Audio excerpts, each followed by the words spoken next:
Hello everyone and welcome to our latest Arc9 tutorial. Today we will be speaking about how to integrate our 2D footage, so our sourced imagery, and integrating that into our 3D scene. Specifically talking about this set of trees and how we integrated that into our scene. And just to give you a little bit of a taster, I'll just show you the base render, and that's pretty similar to all the techniques that we've used just with our tree. So sit back, relax, and enjoy our tutorial. So let's get this tutorial started, and I'll just grab a brush. So we're going to start by finding the correct tree and what we want to insert in. I mean, we're not thinking about too much about composition in this tutorial. It's more about just finding something that fits. And I've kind of just sketched out what I want, so I want to continue with this mood that we have here at the moment. As you can see by our past work, we're very much into the whole painting and adding in 2D assets. One of those that really went into this whole element of bringing in different types of vegetation was this one. And I'll just show you a quick before and after. So that's just how we took it from the render engine and how we inserted all these 2D assets. So let's get back to our original drawing, and I'll just show you the base render. So you can see it's very simple, but all this has been done in 2D elements. So let's just start off by finding what we want. So the best thing to do is kind of jump on Flickr, and I'm doing this live, so if you see me go back and forth, you know why. And yeah, I've just searched for a palm, so I'm trying to look for something that fits in quite well. I mean, you can browse various ones. The important thing is that you're able to download them, and they're also quite high quality. So I start to look around, and this one looks quite nice, so I may download that one. And let's try this one. So I'm going to bring it in and start cutting out. So the first thing we'll learn is actually how to cut out. So generally the best way to cut out is you come into your channels, especially when you have a nice separation.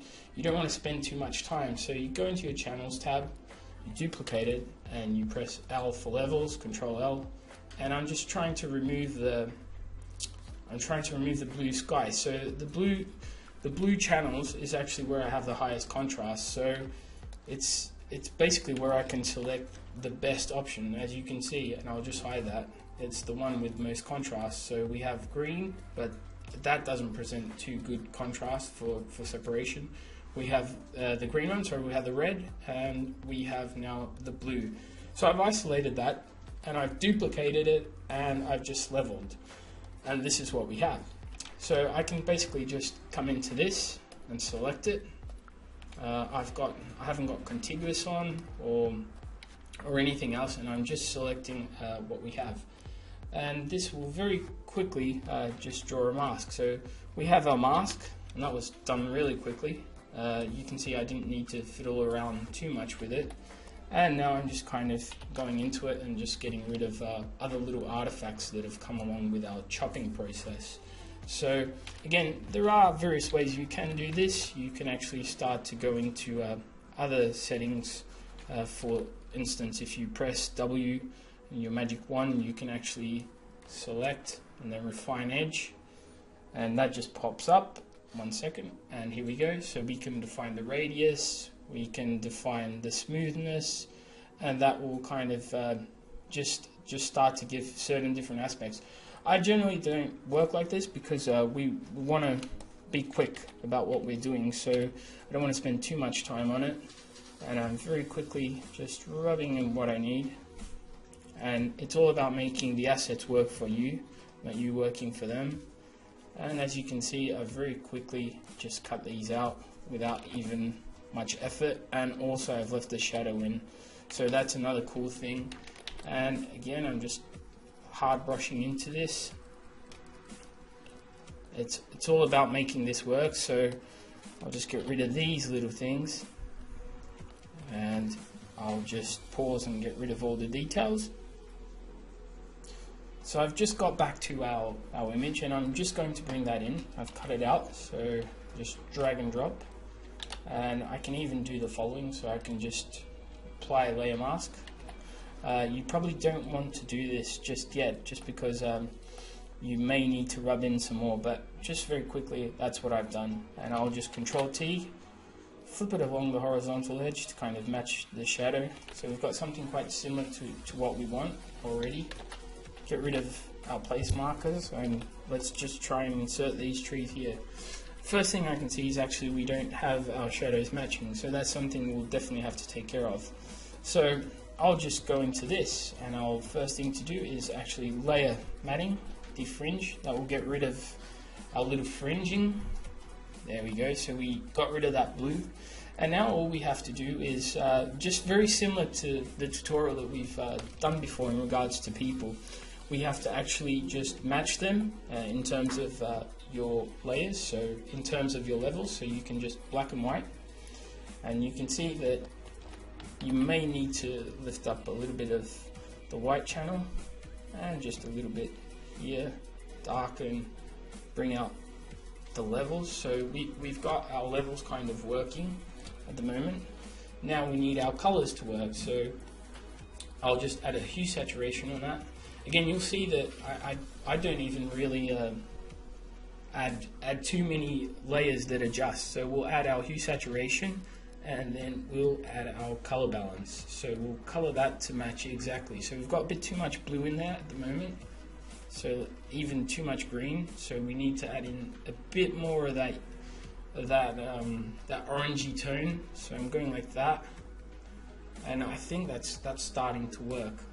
One other thing, just very similar to what we did with the people, we can even just soft light it and put that soft light, find a nice soft brush,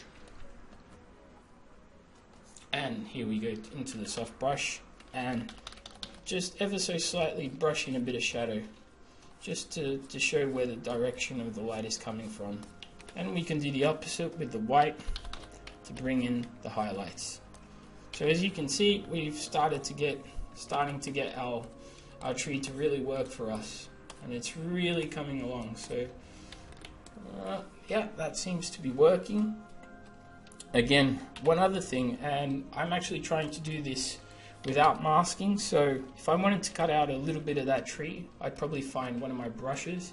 And again, these are the same set of brushes that I've been using pretty much all the tutorials, and you'll find some reference to where they are and where you can find them. If you look in the people tutorial, it should be there. So I just brush in ever so slightly, something quite loose, and that's kind of working. That seems to be working. So you see that very simply, I didn't even mask properly, but I've managed to get this working. And now I'm trying to look at it and always kind of adjusting. So let's just shift so we can get flip our canvas over to get a new perspective on it, and I think that's starting to work quite well. So let's just level that. That's looking much better. Okay, that's starting to come to life. Now to add the shadows, so let me get rid of these shadows very quickly, brush them out. So I'll grab again my nice strong hard brush, just with no transfer or anything, and I'll set the opacity to 100 and the fill to 100. So I'll just get rid of that really quickly. Yeah, like so. You need to blend these in, and I can even just afford to go really quick like that, and thus like that.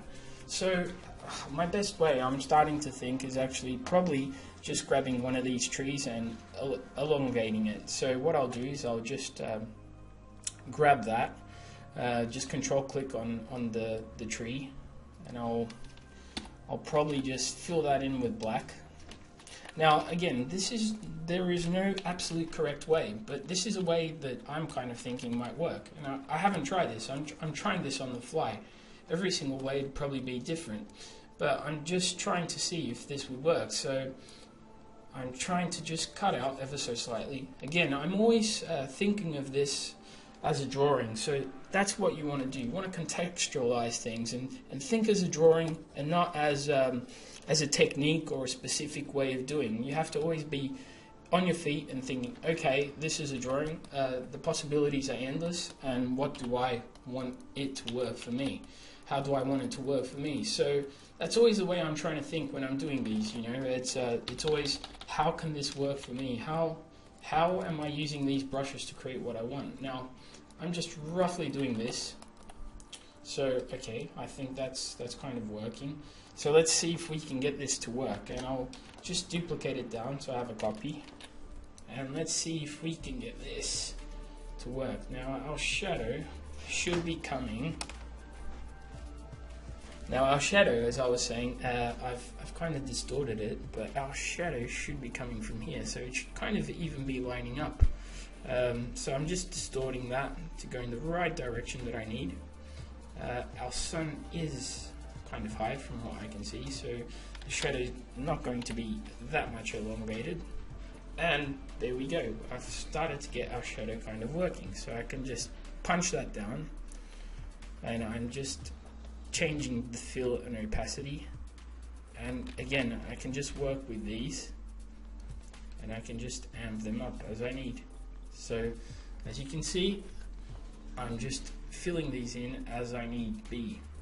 So again, we'll need one for that other tree, and what I might do is just actually delete that, just kind of merge them all together at 100%, so we have pretty much all the shapes, and we can just lower their intensity. So as you can see, it's starting to work at the moment. I can use a gradient, and I'll just softly gradient because it tends to fall off. Now I'll unlink so I can blur that, and I can just come into here and just slightly blur, and now we're starting to get the shadow working for us. So I think that's working quite well in terms of shadow.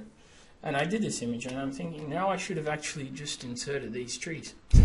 They don't look too bad, but if I do want to go into this last few touches, I would probably start to touch up certain things, you know. So I'm creating a different layer, contact shadows, and maybe even just a bit of soft shadow above it or where they touch. So let's just put on soft light, and we're starting to get a bit of that nice soft shadow. So just where they touch, so it's kind of, you know, contacting with the shadow. And I guess that's a very quick way of doing it, and I can even blur down here. I think the main element is the blur. A lot of people tend to think, you know, shadows are quite straight and quite rigid, but they're not actually that rigid. If you look, you have a lot of atmosphere, and the atmosphere really interferes with a shadow. So I guess that's our very simple way of inserting trees. And if we look, we have our base tree. We're starting to correct it, and just our final little touches. So I hope that's helped, and we've had a quick one today. So it's basically a very quick way of inserting trees and foliage in general. So if you have any questions or any recommendations for the next tutorial, leave your questions just below. And thanks again for hearing this tutorial and listening, and we'll see you in the next one, I guess. So thank you all. Cheers.